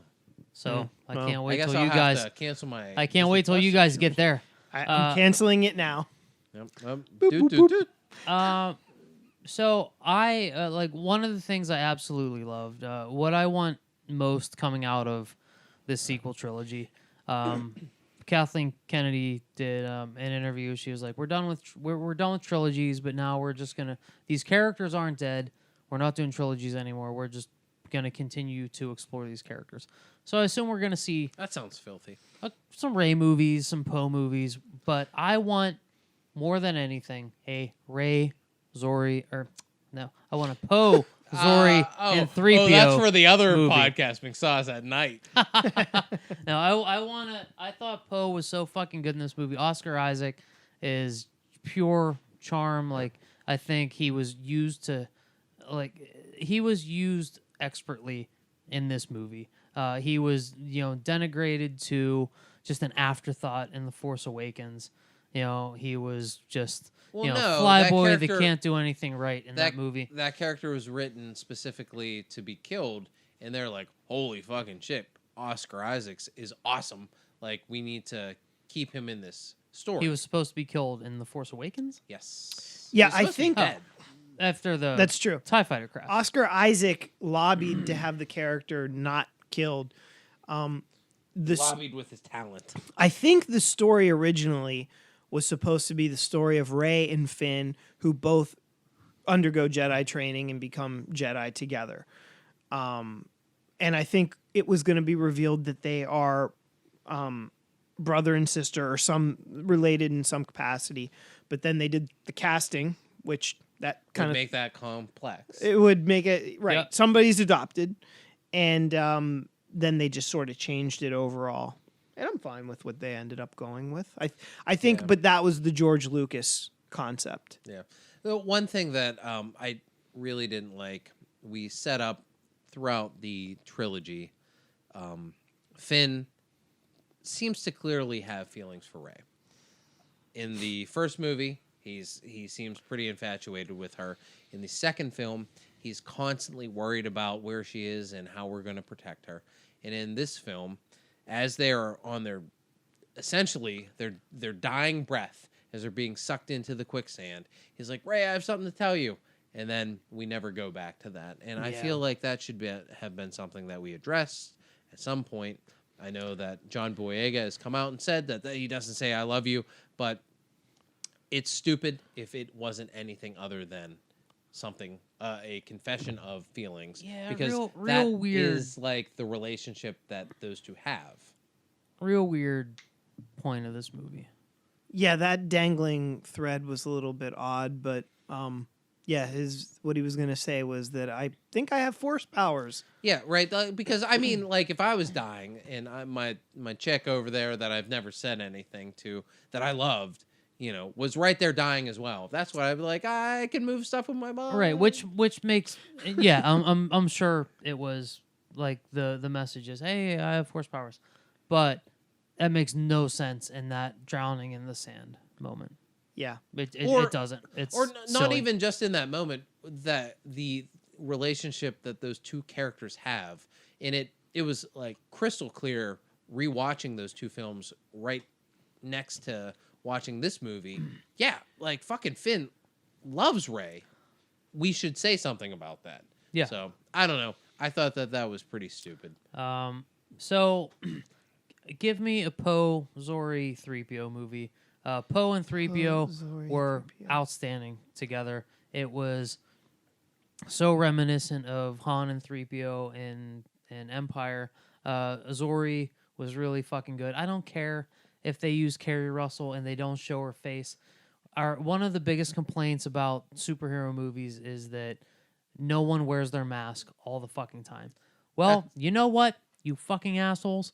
They cast a recognizable actress and they kept her face covered 90% of the time. Isn't so, that you well that done. complains about that? I don't complain. I don't. You complain about it in the opposite way. You're like, keep your fucking mask on. Yeah. I think you should.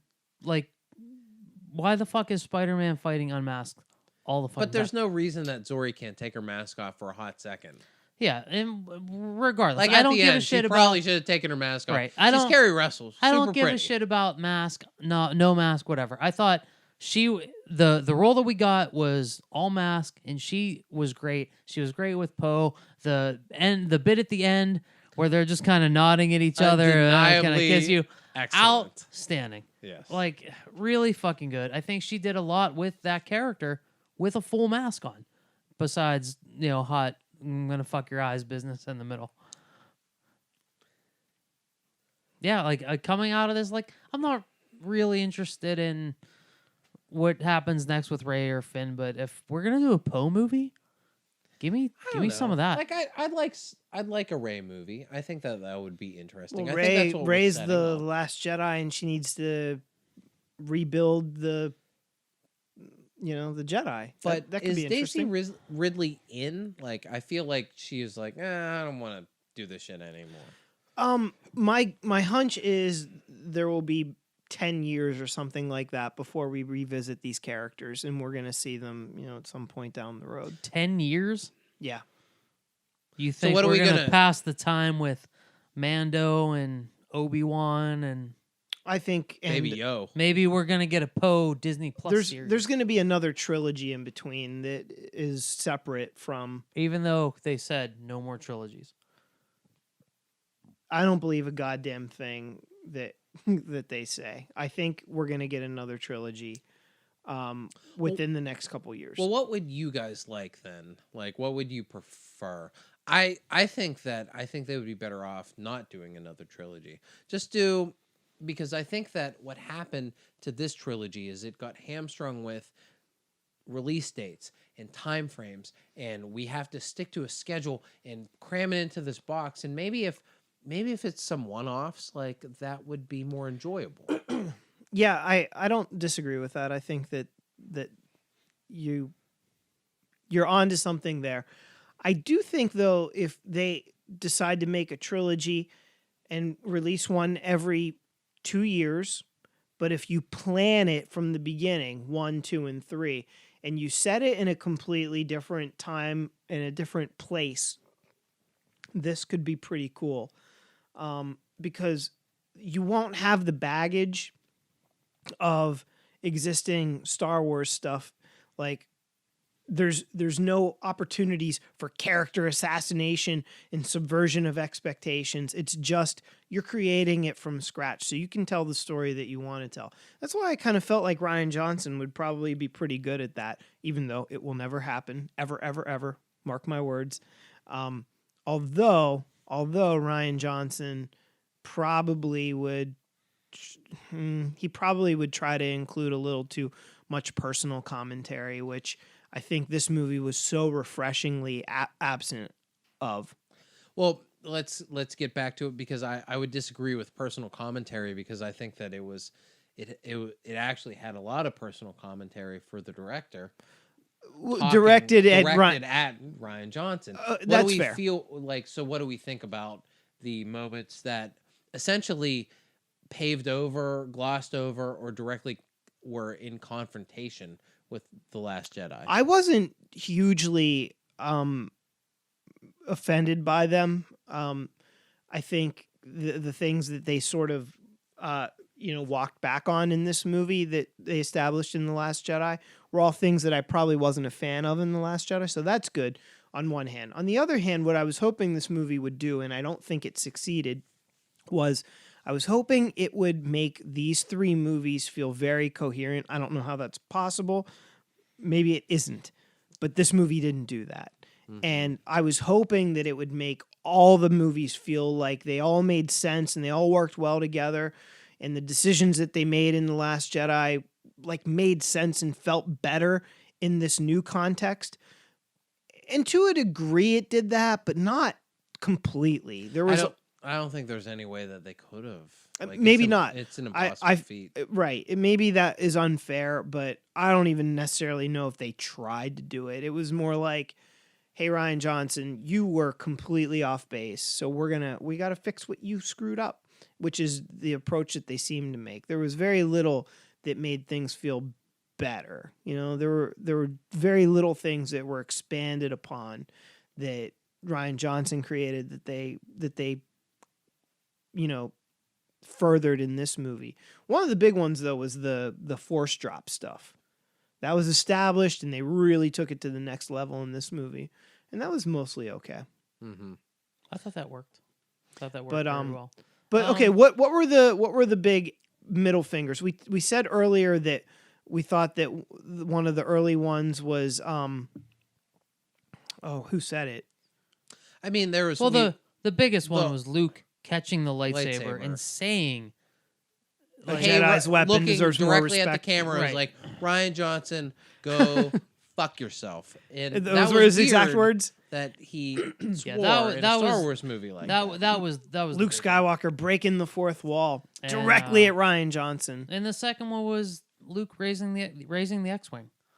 Well, and also the Holdo maneuver. Whenever they're like, we should do a Holdo maneuver, and somebody's like, "Oh that fucking sucks." Yeah, that only works once. We can't do that now. It works with purple hair. I don't know. You're a super bitch. I don't know, man. I don't think that was like a fuck you to Rian Johnson. I think that was a fuck you. It was. I thought it was like, well, you can't It's such a cop out. Like, we can't do it all the time, so we have to sort of explain why we can't do it. That worked in story, but. Right. When Dominic Monaghan's like, do the Holdo maneuver, someone should have been like, you mean don't tell Poe immediately what the plan is and sacrifice that would have been countless lives? That would have been a big fuck you. Massive fuck you. And I would have stood up in my seat and applauded. You mean be responsible for Poe and Finn hatching a secret plot to make a run to Canto Bight to get some nonsense bullshit, instead of just being like, hey, this is the plan. It's going to work.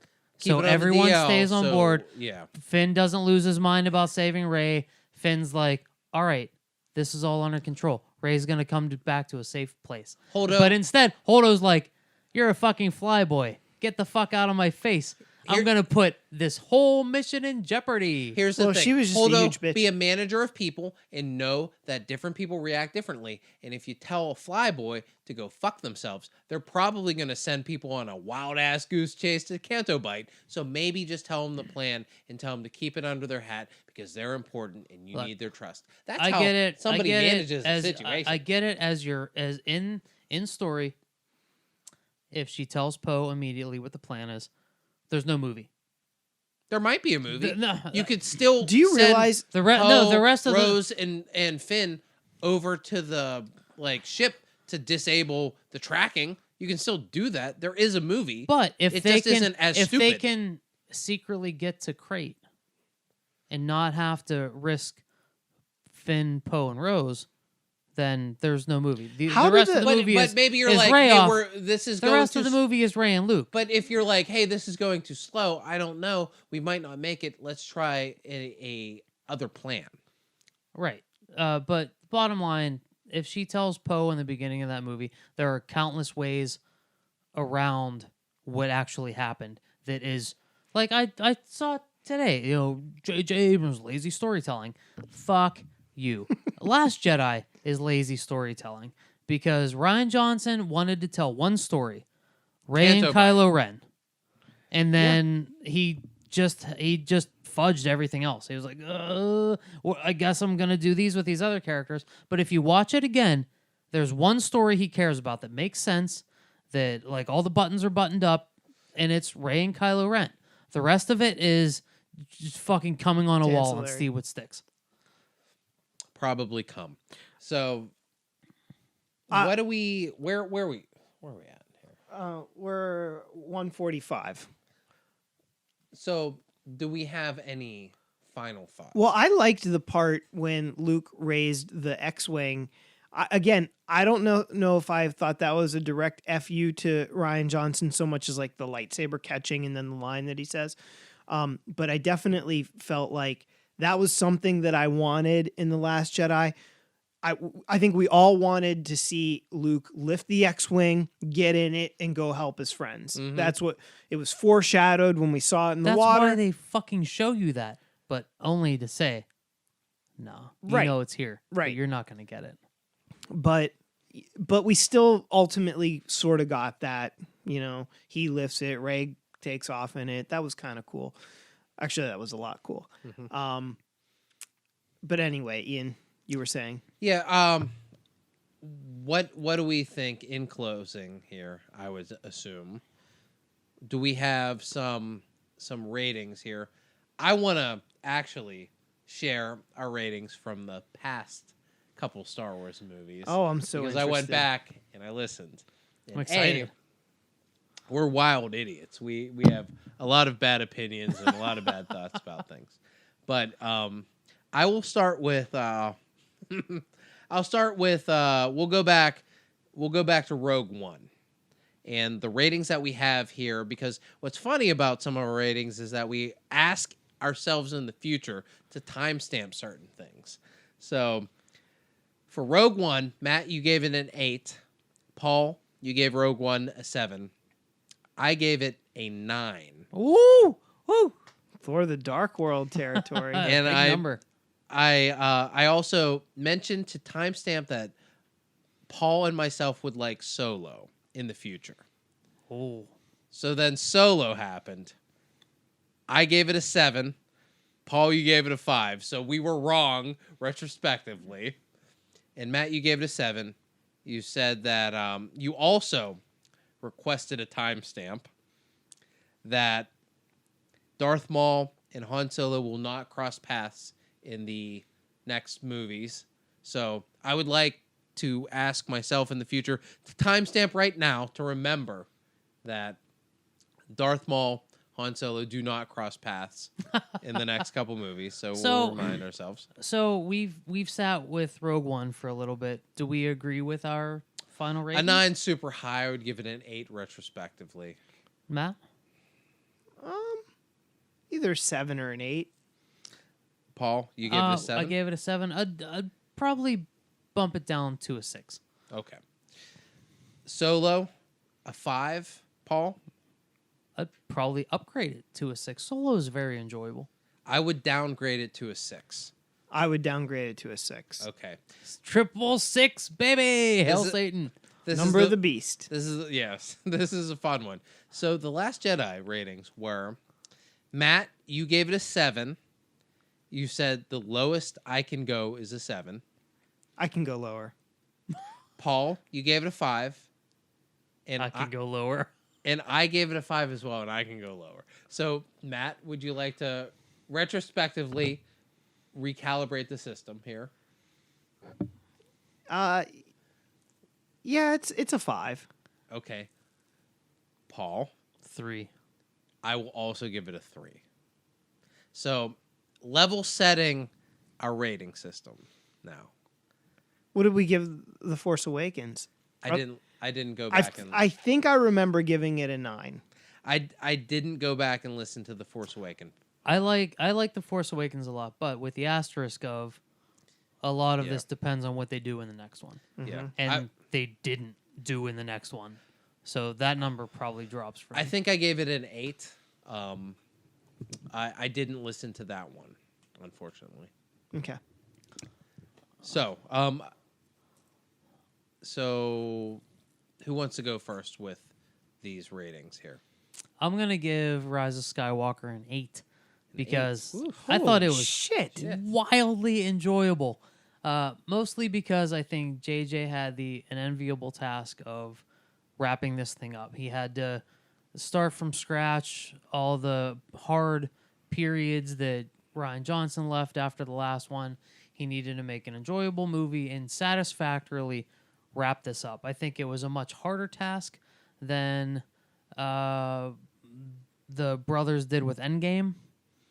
Russo brothers? The Russo brothers did with Endgame. Like, I think he did the best he could with studio direction, fan direction, just trying to make a satisfactory movie that he liked and that everybody liked. And I liked it. I love how bonkers it was. I love the crazy horror Emperor. I love, Force drop. I love the expanded, The unexplained crew of the Star we got Destroyer fleet. of Poe in this movie. I love Poe. Like I thought all the main characters were really great in the vehicle they were given. So yeah, I really enjoyed this. And after a couple viewings and a few weeks after, I'm gonna hold it an 8. Ian, why don't you go next? Because I'm still trying to figure out what I'm going to give it. All right. I'm going to give it a 7. I know that I feel like we give everything a 7, but I think that going forward, we're going to try to calibrate that. But I did really like this movie. I like that we got to see the characters that we've grown to love over the past couple years interact with each other and have this adventure together. I really liked seeing Rey grow into the Jedi that was somebody that I could really see going toe-to-toe with not only the Emperor, but Kylo Ren at the height of his powers as well. And having that really cool Force battle on the remains of the Death Star. I liked being able to, even though the pacing was a little bit off, I like going and seeing all the different worlds that we got to check out. And it seemed to really advance the story and end the story in a way that was enjoyable. It was fun. Overall, I had fun with this movie, and it's hard to sit there and even with some of the convoluted things that happened, it's hard to sit there and say like, "Oh, I didn't enjoy seeing the things that I saw on the screen." Would I have maybe been more definitive with some of the things that happened? Yeah, absolutely. I would have. I probably would have killed Chewie. I would have done something with C-3PO and wrapped his story up. I think I would have tied some more things up. Yeah. But overall, it was an extremely enjoyable story. Given with the essentially limited time that they had, because I think that we're missing the middle piece of this trilogy. It feels like a duology in some respects. Absolutely. Like, I think that as we move forward through the future, you could likely watch The Force Awakens and The Rise of Skywalker and skip The Last Jedi and not miss a beat. I don't know, man. There's a lot that go. I get your point, but I still feel like if you did that, there's just things that are not gonna line up properly. Not that they line up great now, but better than they would even without the middle chapter that we overall don't really approve of. Yeah. So yeah, but I get your point. I give it a 7 overall. Very, very engaging and entertaining film. Matt? Well, with the context of these movies that you were nice enough to look up for everybody. I'm sad that I missed The Force Awakens. I'm these sorry, review guys. scores. I'm almost positive I gave it a 9. And it's interesting to see how essentially my rating has dropped on all of them. Mm-hmm. I want to come in lower on the Rise of Skywalker right now, knowing it will drop more, like in a couple years. Man, I am so torn on what to give this right now. Between, well, I'm not even gonna. I think I'm gonna give it a 7. There were parts that that I loved. There were parts that made me smile so much. Like I was just so into it. Right from the very opening crawl, I thought the crawl was really cool. The way that they explain, like each, there's 3 paragraphs. First one's about the Emperor, the next one's about Leia, and then and Rey, and then the final one's about Kylo Ren, who's like evil, but you have the ultimate evil that's back, and it creates like this almost like there's 3 sides now. And I loved Kylo Ren's redemption. I thought that was so well done, which almost felt almost as impossible as making this feel like a coherent trilogy. So they were able to do that. I think Adam Driver really holds the trilogy together. He's the through line, and he's really he's the character arc that bolts everything together. I think so. I feel like it's more his story than anybody's. Mm-hmm. I agree. He's not the main character, but he kind of is. It's his story. I think that and I loved it when all the ships show up at the end. I know it was a little bit like redundant with Endgame and stuff like that. It feels a lot like Lord of the Rings, where the good guys always get reinforcements at the last second.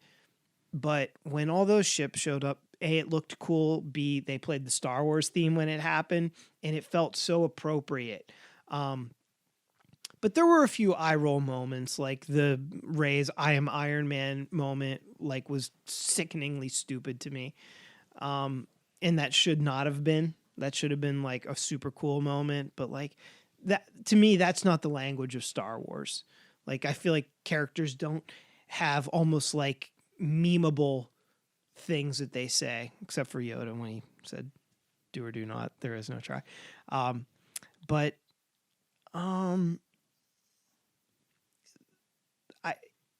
Another disappointment, although I need to go back and rewatch it several times, I thought that the soundtrack was a little I agree with that, and I listened to the soundtrack on Spotify just once, and like I don't know, nothing stood out. Yeah, it's good, but it doesn't stand out. It was all the classic stuff that stood Right. out, but there was no one singular theme that I was like, oh, that's really cool. Right. It was all like moments whenever Rey goes into the Death Star, and we're pulling from whenever Vader dies in Jedi. Yeah, we yeah. pulled from that moment, and whenever Rey goes back to Luke's house on Tatooine, is it a house or is it a hole in the ground? Homestead. Homestead. The homestead. And she she rides Slides down down. and plays her music. I really liked her music again in this movie. But Yeah. Music stood out to me in this movie. Yeah, but there was nothing But nothing nothing else. Yeah. Yeah. I think though that sequel trilogy, John Williams, his themes tend to be a bit more subtle than they were in the other 2 trilogies. and I think you have to look for them a little more. I think they're there. These movies seem to be a little bit more like there's a little more going on in them. They feel a little bit more robust, but not so much like where they focus on themes outside of Rey and Kylo Ren. They each have distinct themes. And Kylo Ren's theme is like 4 notes. Mm-hmm. But yeah, that I wish that there was a little bit more definitive, like, oh my God, I have to go back and re-listen to that track. Like the ending, I couldn't help but compare it to the revised special edition ending at the end of Return of the Jedi, which I feel was like the perfect ending to the saga. They should have just fucking used that music again. Because I thought it was good. I was a little disappointed. They show a few celebratory planets, Endor, Jakku, and Cloud City. Yeah. It's like, that's random. Like, why are we not seeing Naboo or Coruscant or something like that? We did see Coruscant. We saw a Star Destroyer crash right next to the council chambers. What? Yeah, there was the big like Senate chamber. We saw a Star Destroyer crash behind it. Oh, really? That was no, dude. That was Cloud City. No, that was the Senate chamber in Coruscant. In the Rise of Skywalker. In the Rise of Skywalker, yeah. I will need to see the movie again just for that. No, I think I'm going to see this movie at least one more time here while I'm on Christmas break, and I don't know. Maybe my opinion will change. Like, I think it's changed just in the whatever it's been week since we first saw it. So I don't think it needs to change. At least for me, I was entertained, like very entertained. So and I think that's what The Last Jedi did. Like it shifted me from minutia. If Kelly Marie Tran had more syllables of dialogue than Dominic Monaghan, to did I enjoy this for the purposes of my own life, not the minutia of who the fuck gives a shit. So yeah, I enjoyed this movie. That's gonna do it for us tonight. My name is Paul McGinty. Ian Sharpley. Max Sal. We'll see you next time.